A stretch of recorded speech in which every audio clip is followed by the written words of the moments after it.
আর আমার কারণে হচ্ছে আমার মামা বিয়ে করছিল না। আমি যখন এসএসসি পরীক্ষা দিলাম তার মধ্যে আমার মামাকে সবাই মিলে জোর করে হচ্ছে বিয়ে করিয়ে দেয়। মামা আমাকে খুব ভালোবাসতো, ভয় পেত যদি মামি আমাকে সহ্য করতে না পারে। এই কারণে মামা হচ্ছে বিয়ে করতে চাচ্ছিল না। আমার একটা ব্যবস্থা করে তারপর হচ্ছে বিয়ে করবে, কিন্তু সবার জোরাজোরিতে মামা বিয়ে করেন। আল্লাহ দিলে আমার মামি অনেক ভালো একজন মানুষ, আমাকে খুব আদর করতো, ভাত খাওয়াই দিত, অনেক আদর করতো। মামির সাথে আমি সেখানে 4 মাস ছিলাম। 4 মাস পর হচ্ছে আমি আবার মেসে চলে আসছিলাম। মেসে ওঠার 6 মাস পর 2023 সালে অক্টোবর মাসে আমার একটা ছেলের সাথে পরিচয় হয়। ছেলেটা আমার এক বেশ সিনিয়র ছিল, খুব মেধাবী ছাত্র ছিল। আমরা একই কোচিং সেন্টারে পড়তাম। তার সাথে আমার 1 মাস ফেসবুকে কথা হতে লাগলো। 1 মাস পর দেখা হলো। তারপর তো আমি ছেলেটাকে খুব ভালোবেসে ফেলেছি, আবার ছেলেটাও আমাকে ভালোবেসে ফেলেছে। আমাদের কথা বলার 2 মাস পর ডিসেম্বর মাসে ছেলে তার বাসায় আমার কথা জানায়। ছেলের বাবা মা পছন্দ করে, আমাদের সম্পর্ক মেনে নেয়। আমিও জানাই, আমার বাসায় সবাই মেনে নেয়,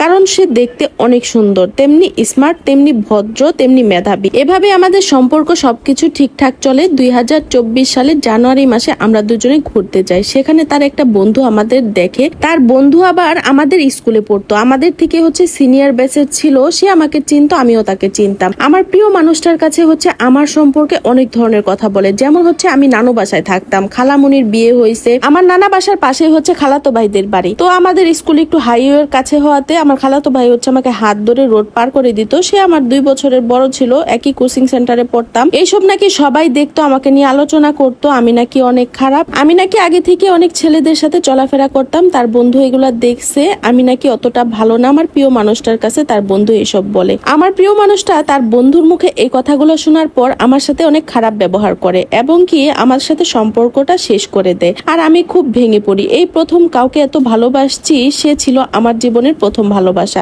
এসব সহ্য করতে না পেরে আমি মেসে থাকা অবস্থায় ফাঁসি নেই। কেন নিছিলাম এখনো জানি না, তবে ওই সময়টাতে আমার বারবার একটা কথাই মনে হয়েছিল, আমি আমার প্রিয় মানুষটাকে ছাড়া বাঁচতে পারবো না। ফাঁসি নেবার পর যখন টেবিল আমার পায়ের নিচ থেকে পড়ে গেছে, তখন বিকট শব্দ হয়, আর সেই শব্দে আমার ক্লাসমেটের ঘুম ভেঙে যায়। তো সে তাড়াহুড়া করে সবাইকে ডেকে আমাকে নিচে নামায়। আর সে রাতেই হচ্ছে আমার বাসায় কল দেয়। পরের দিন সকালে আমার একটা খালামুনি আমাকে নিতে আসে। আমার বান্ধবী আমার প্রিয় মানুষের কাছে সবকিছু ফোন করে বলে। তখন সে কল দিয়ে কান্নাকাটি শুরু করে আর আমাকে বোঝালো সব ঠিক হয়ে গেল। পরে আমার খালামুনি মেসে সবার সামনে আমাকে একটা থাপ্পড় মারে নিয়ে যায়। নানু বাসায় যাই। নানু আমায় দেখে কান্না করে আর আমায় বোঝায়। নানু বাসায় 2 দিন থেকে আবার আমি শহরে চলে আসি। আমার বয়ফ্রেন্ড আমাকে আনতে গেছিল, তার সাথে চলে আসলাম। সব ঠিকঠাক চলছিল।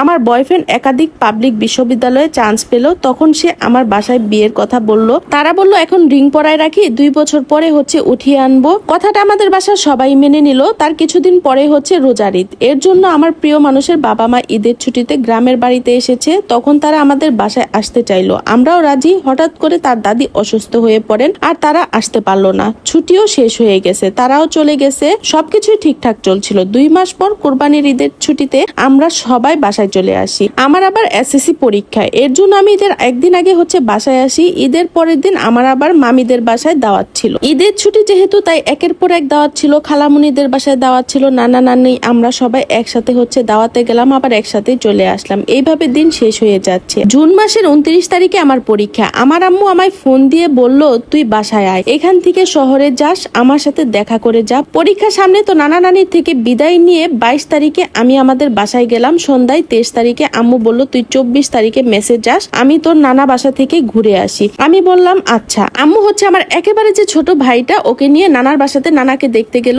আমি, আমার বোন আর আমার যে আরেকটা ভাই, আব্বু ছিলাম। আব্বু সকালেই গেছে যাতে বিকেলে চলে আসতে পারে। অন্যদিকে বয়ফ্রেন্ডের সাথেও কথা হচ্ছিল। বয়ফ্রেন্ডের হচ্ছে মানুষের সাথে কি যেন একটু ঝামেলা হয়েছে। যাই হোক, অন্যদিকে হচ্ছে আব্বু যে নানুর বাড়িতে গেছিল, সেখান থেকে বিকেল 3টার দিকে হচ্ছে বাজার থেকে একটা দই নিয়ে আসছে, আমাকে খাইতে দেয়। দই খাবার পরে আমার জ্ঞান ছিল না। আমি রাত 9টার দিকে জাগনা পাই। তখন দেখি আমার আব্বু আমার রুমে আমার বুকে হাত দিচ্ছে। এই অবস্থাতে আমার আব্বুকে দেখি আমি ভীষণ ভয় পেয়ে জ্ঞান হারিয়ে ফেলি। এরই মাঝে শুনছি যে আমার আম্মুর কাছে আমার আব্বু ফোন করে বলছে আমি নাকি ভীষণ অসুস্থ হয়ে গেছি। আমার আম্মু কি করবে বুঝতে পারতেছিল না, কারণ নানা বাসা থেকে আসতে হচ্ছে 3 ঘন্টার মতো লাগে। এত রাতে মা কিভাবে আসবে। যাই হোক, আম্মু হচ্ছে আব্বুকে বলছিল, তুমি ওর খেয়াল রাখো, আমি ফজরে আজানের সময় চলে আসবো। তখন আব্বু বলছিল আচ্ছা ঠিক আছে।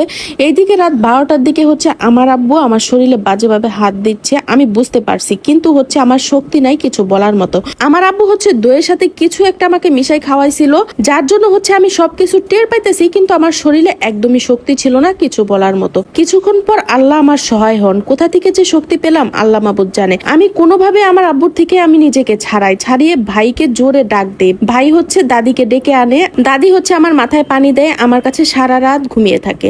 আমার আম্মু সকাল হতে না হতেই হচ্ছে বাসাতে চলে আসে। আমাকে এমন কিছু একটা খাওয়াইছে যার জন্য হচ্ছে আমি নিজেকে কন্ট্রোলই করতে পারতাছিলাম না, আমি শুধু জ্ঞান হারাই ফেলতেছিলাম, মানে এত পরিমাণ ঘুম পাইতেছিল। তো আম্মু আসার পর হচ্ছে আম্মুকে কি কি বলছি সারাদিনে আমার কিছুই মনে নাই। তারপরে আম্মু হচ্ছে ডাক্তার কবিরাজ দেখায়। তো এভাবেই হচ্ছে সন্ধ্যার দিকে আমার জ্ঞান ফিরলো। এরই মাঝে আমার নানা ফোন করছে আমার সাথে কথা বলার জন্য। বলে রাখি আমি আমার নানার খুব আদরের ছিলাম। আমার যদি একটু জ্বরও আসতো আমার নানা নানু কান্না করতো, সারা রাত আমার মাথার পাশে বসে থাকতো দুজনেই। নানা সারাদিন কল দিছে কিন্তু আমার সাথে কথা বলতে পারে নাই, কারণ আমার জ্ঞান ছিল না। যখনই জ্ঞান আসলো তখনই আবার কল দিছে, আমার সাথে কথা বলে জিজ্ঞেস করলো কি হয়েছে। নানু তুমি এত অসুস্থ হলে কিভাবে? আমি আমার নানুকে সবকিছু বললাম। নানা শুনে খুব কান্না করলো আর আমায় বললো ওই জানোয়ারটা কখনো ভালো হবে না। এটা বলে আম্মুকে অনেক বকলো আর বলল ভোর 5টার মধ্যে আমি যেন আমার নানু ভাইরে দেখি। আম্মু বলল আচ্ছা। বলে রাখি আমার নানা আমাকে নানু ভাই বলে ডাকে। আমার নানা ফোন কাটার 20 মিনিট পরেই মারা গেছে। আমার নানা আমার নানিকে বলছে দেখো আমার নানু ভাইয়ের কপালে কেমন বাপ জুটছে। এসব বলে ট্রেন রাস্তায় গিয়ে বসে আছে। আমার নানা বাসার সামনেই হচ্ছে ট্রেন রাস্তা। নানা এতটাই গম্ভীর শোকে ছিল যে তাকে যে ট্রেন এসে মেরে দিয়ে গেল সে একটু বুঝতেও পারলো না। আমি যখন কথাটা শুনলাম আমি তো এক চিৎকার দিয়ে জ্ঞান হারিয়ে ফেলছি। জ্ঞান ফেরার পর দেখলাম আমার নানার লাশ আমার সামনে, সবকিছু এলোমেলো হয়ে গেল। আমি বিছানায় পড়ে গেলাম। নানা 24 তারিখ রাতে মারা গেল, 25 তারিখে মাটি হলো। আমি একদম অসুস্থ রোগী হয়ে গেলাম। আমাকে ডাক্তার দেখালো, স্যালাইন দিল, এভাবে চলতে থাকলো। কিন্তু আমার আম্মু খালামুনিরা সবকিছু জানার পরও কোনো পদক্ষেপ নেয় নাই। উল্টো আমায় বলল তোমারই তো আব্বু, কোনো বিচার পাই নাই তখনও। তারপর আমার বোর্ড পরীক্ষা 29 তারিখে। আমার একটা কাজিন সহ আমাকে পাঠাই দিল 27 তারিখে। মেসে এসে আমার প্রিয় মানুষটার কাছে সবকিছু বললাম। সে সবকিছু শুনে আমাকে বুকে টেনে নিয়ে বলল আমি তো আছি। এইভাবে পরীক্ষা দিলাম। কোনো মতো পরীক্ষা কয়টা হতে না হতেই 24 সালের মেধা কোটা বাতিলের আন্দোলন শুরু হলো। আমাদের পরীক্ষা স্থগিত করা হলো। এরকম অবস্থা থেকে আমার প্রিয় মানুষটা আমাকে বিয়ে করে নিল গোপনে জুলাই মাসের 29 তারিখে। তার 1 মাস পরে আমি আমার প্রিয় মানুষের কাছে থাকতে শুরু করি। সে যে বিশ্ববিদ্যালয়ে ভর্তি হয়েছে, আমি সেই শহরে অ্যাডমিশন কোচিং এর কথা বলে চলে আসি। তারপর আস্তে আস্তে দুজনের বাসায় জানাই। আমার বাসাতে হচ্ছে এই সব কিছু জানানোর পরে আমার আব্বু হচ্ছে আমার আম্মুকে অনেক মারে। এগুলো জানার পর থেকে আমার আম্মুকে অনেক মারধর করতো। সবার কাছে আমার আব্বু বলে বেড়াতো আমি নাকি তার মেয়ে না। এই সব কিছু শোনার পর থেকে আমার স্বামী হচ্ছে আমাকে আর বাসায় যেতে দেয় না। তবে এত কিছুর পরেও হচ্ছে আমার স্বামী আমাকে রাজরানী করে রেখেছেন। আমার শ্বশুর শাশুড়ির চোখের মনি আমি। সবকিছুর জন্য আলহামদুলিল্লাহ। এ সব কিছু শুনে আমার আম্মু ফোন দিয়ে আমার কাছে মাপ চায়, বাসায় যাইতে বলে। তবে আমি আর ফোন ধরি না। তারপরও আম্মুর সাথে কথা বলি। এখন আপনারা বলেন আমার কি করা উচিত? মাপ করে দেওয়া উচিত, বাসায় যাতায়াত করা উচিত নাকি? ধন্যবাদ আপু গল্পটা পাঠানোর জন্য। এক আপু হচ্ছে আমাকে এই গল্পটা পাঠাইছে। তো আপনারা হচ্ছে আপুকে একটু পরামর্শ দিবেন। আর আপুর জীবনের জন্য অনেক অনেক শুভকামনা রইল। আপনার স্বামীকে নিয়ে অনেক অনেক ভালো থাকবেন।